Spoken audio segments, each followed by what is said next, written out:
Welcome to the Julie Laughton Living Podcast, the place to get advice, tips, and tricks to building the life and luxury home of your dreams with 30-year business owner, designer, and builder, Julie Laughton. It all starts with a good plan. This is Julie Laughton Living.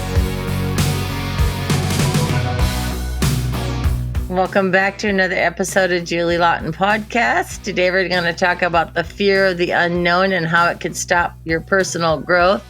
And before we do that, check out my website and click the link on the 7 simple steps and check it out and share it with your friends and anybody that's thinking about remodeling or building a custom home, and tell them about the girl that does the one-stop shop, because whether you hire me or someone else, you still need to know what you're in for and how's it going to work. And the 7 simple steps describes it and gives you a beautiful outline to what you're in for when you remodel or build a custom home.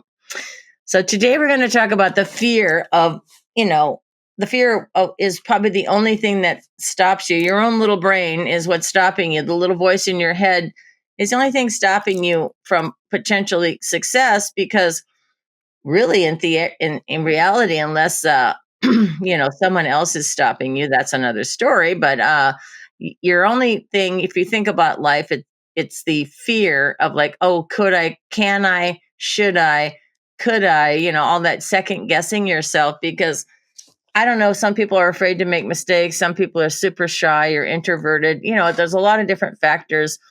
In my case, I am technically not shy.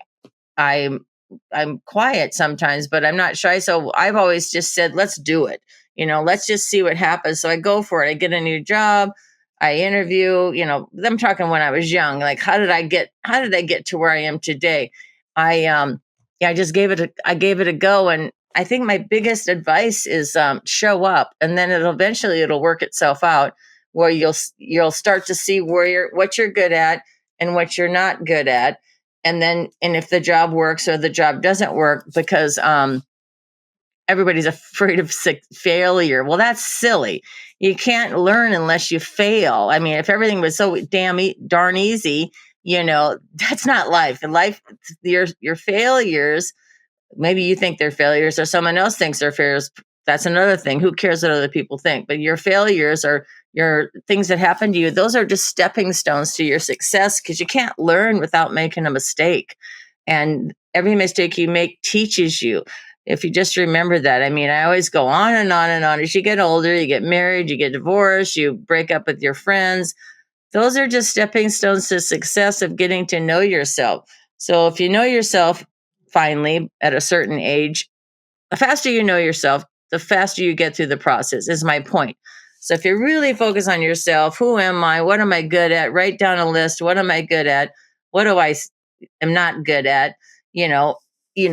Write those down and fine tune your skills. And then as you do that, you'll know when to say no. So get rid of the fear, learn to say no, fine tune your skills, and don't be afraid of anything, because you're the only one responsible for your success. And you just got to get out of bed, go out there and do it. In my case, I stand in the dirt all day and I get it done. But it's the simplest part about life. Just show up and participate. So one of the reasons I talk about fear is because I'm a female, right? I'm a girl in construction. I'm not only in construction, I'm the contractor. So how did that happen? And I know that a lot of women in my position, mostly interior designers, are doing what I'm doing anyway, all day long, because a lot of the homeowners hire contractors that aren't able to actually run the job because they're just don't have the skill set. They show up, they do the job, but they can't organize it. They can't budget it. They practically can't run the job. They can't stay on schedule. But I'm talking about the bad ones. And, there's a few good ones. There's a lot of bad ones. I hate to say that, but it's the truth. So as the interior designers are the closest person to the client, and you're exposed to all of it.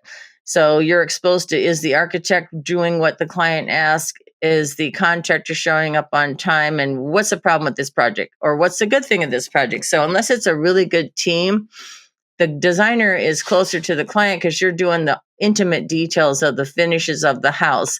all the things tactile and, how the client's really going to live there. So, my thing is like, why not become a contractor and just do it? But I think it's the fear and the fact that it's a ton of extra time and the codes and regulations. But to me, it was rewarding because the reason I did it is because it made it safer and more enjoyable for the client to have one person. So I did everything to benefit the client. And of course, it benefits me because I don't have to work in that mess. I call it a shit show. I'm sorry, I wasn't going to swear, but I don't like to work in the situation where it's a freaking chaos. And there's no reason for chaos in life. None. So, unless you want to be like that, but I don't like being around that. So, our whole world has a process and an order to the process, no different than, we're delivering a baby to the client. It's a process. It's you got from conception to completion. So the point is, the designers, I encourage more designers to get into this if you enjoy managing people, but it takes a special personality, a special skill set. And I happen to be born with the skill sets. I did not have to learn this. I just had to learn the rules.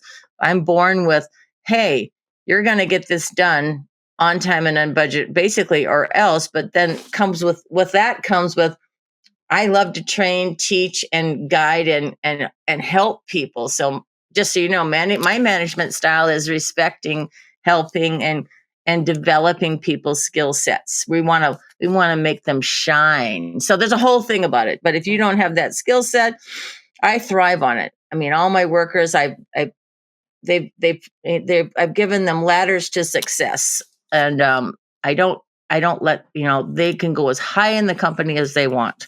So I don't think anybody realizes that, but I have a little breeding ground for success with the employees, and so I don't just have employees, I groom them and send them off, help them achieve life goals. So it's a whole thing. It's wonderful. But if you don't have that skill set, you don't want to do that. You got to learn to give back. You got to be a leader. And that's what it is. If you can't, because I'm an artist and I'm a designer and I'm a contractor and I'm a leader. So, there's a whole thing to that. So it's a skill set, and you got to enjoy it. So if I have, every client you meet, they have a lot of fear, but then we have, I have fear in the sense of the fear of the unknown.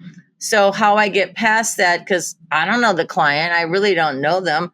So I take them through a vetting process. Let's see if we can get to know each other in an hour, kind of.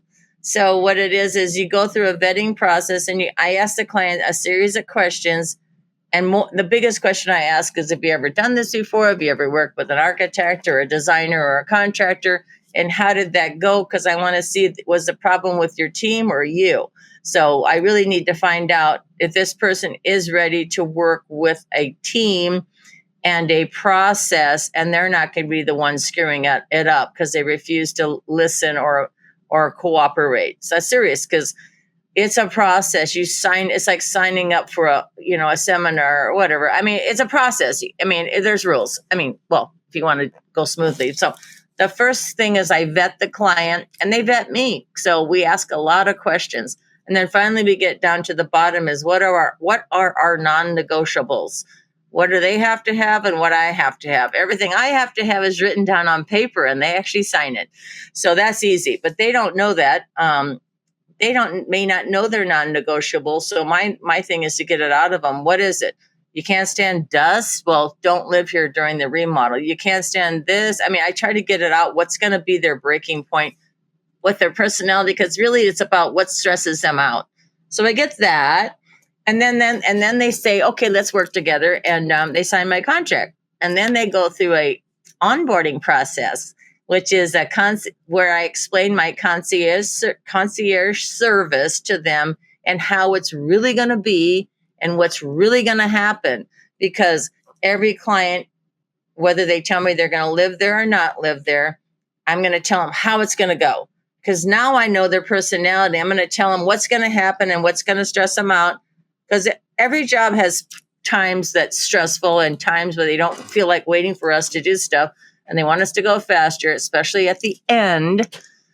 So I explain all that in advance and what to expect. And every time, every job's the same because they all get stressed out at the same time. Nothing's new for us. So it's kind of funny, but I do explain that in advance. And that's how I get past the fear for them and me. Because if I don't tell them that, then I'm like, darn it, I should have warned them. But no, yeah, I always warn them. Thank you for joining me in another episode of Julie Laughton Podcast. And don't let that fear stop you. Fear is a waste of headspace. I mean, get out of your head and get the action steps going. I mean, stay present, but get the action steps going, okay?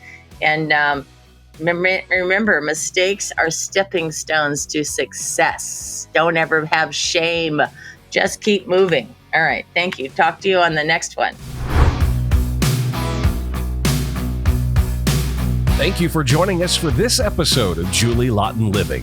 For more information or to connect with Julie one-on-one, visit julielaughtonliving.com. And don't forget, it all starts with a good plan.